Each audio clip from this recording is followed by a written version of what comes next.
UP के वाराणसी स्थित काशी विश्वनाथ धाम, ज्ञानवापी स्थित मां श्रृंगार गौरी और अन्य देव विग्रहों के सर्वे के मामले में 3 दिनों से चल रही सभी पक्षों की बहस बुधवार को पूरी हो गई।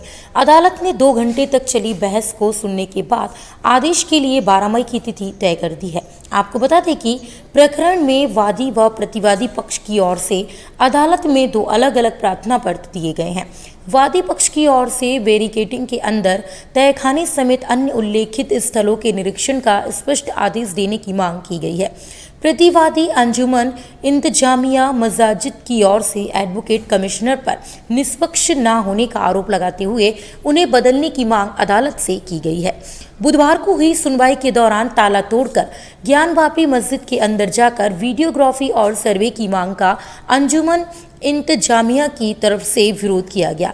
अधिवक्ता अभयनाथ यादव ने कहा कि वर्ष 1936 में दीन मोहम्मद बनाम सेक्रेटरी ऑफ स्टेट में यह घोषित किया जा चुका है कि मस्जिद कोर्ट यार्ड और उसके नीचे की भूमि वक्फ बोर्ड की है। उन्होंने कहा कि यहाँ मुस्लिम समुदाय के लोग धर्म के अनुसार नमाज, प्रार्थना, उर्स आदि करने के अधिकारी हैं, जो अनादिकाल से बिना किसी अवरोध के होता चला रहा है। ऐसे में ज्ञानवापी तहखाने के अंदर ताला तोड़कर सर्वे किए जाने का आवेदन खारिज होने योग्य है। आराजी नंबर के जोहादी एरिया स्पष्ट होने के बाद ही सर्वे की बात कही गई। वहीं सिविल जज सीनियर डिवीजन ने दोनों पक्षों को सुनने के बाद फैसला सुरक्षित रख लिया है। सिविल जज सीनियर डिवीजन रवि कुमार दिवाकर ने फैसले के लिए गुरुवार 12 मई को दोपहर 12 बजे का समय दिया है। अधिवक्ता अभिनाथ यादव ने अदालत में जिला शासकीय अधिवक्ता सिविल के उस आवेदन का भी जिक्र किया जिसमें ACP सुरक्षा के हवाले से कहा गया है कि मस्जिद परिसर में जाने से सुरक्षा का खतरा पैदा हो सकता है और कहा गया है कि आवेदन में जिक्र है कि ज्ञानवापी वक्फ बोर्ड की संपत्ति मानी गई है। उन्होंने कहा है कि श्रृंगार गौरी बैरिकेडिंग के बाहर होने की बात कही गई। ऐसे में ज्ञानवापी के अंदर वक्फ बोर्ड की संपत्ति होने के कारण सर्वे कराना व ताला तोड़ने का आदेश नहीं दिया जा सकता।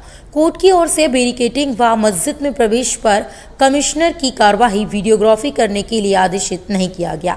अभयनाथ ने इस आरोप का खंडन किया है कि मस्जिद में पहले से ही लोग छिपे थे। कहा कि हर धर्म में आस्था रखने वाले अन्य समय भी धार्मिक स्थल परिसर में रहते हैं। वहीं जिला शासकीय अधिवक्ता सिविल महेंद्र प्रसाद पांडे ने कहा कि सरकार व जिला प्रशासन अदालत के आदेश का अनुपालन कराने को तैयार है। कमीशन कार्यवाही शुरू होने के बाद सर्वे कमिश्नर को बदलने की मांग का विरोध किया। वादी पक्ष की ओर से सुधीर त्रिपाठी, सुभाष नंदन चतुर्वेदी, शिवम गौड़, अनुपम द्विवेदी, मदन मोहन ने अंजुमन इंतजामिया की आपत्ति का जोरदार विरोध किया है। उन्होंने कहा कि यह कमीशन की कार्रवाई रोकने का प्रयास है। पहले कमीशन की रिपोर्ट कोर्ट में आए, फिर उस पर आपत्ति की जा सकती है या दूसरे सर्वे कमीशन की मांग की जा सकती है। सुनवाई के दौरान नियुक्त सर्वे कमिश्नर अजय मिश्र, वादिनीगढ़ जितेंद्र सिंह विशेन के अलावा सुरक्षाकर्मी भी मौजूद रहे। वहीं प्रकरण में वादी व प्रतिवादी पक्ष की ओर से अदालत में 2 अलग अलग प्रार्थना पत्र दिए गए हैं। वादी पक्ष की ओर से बैरिकेडिंग के अंदर तहखाने समेत अन्य उल्लेखित स्थलों के निरीक्षण का स्पष्ट आदेश देने की मांग की गई है। Bureau report, Prayagraj 24/7 news.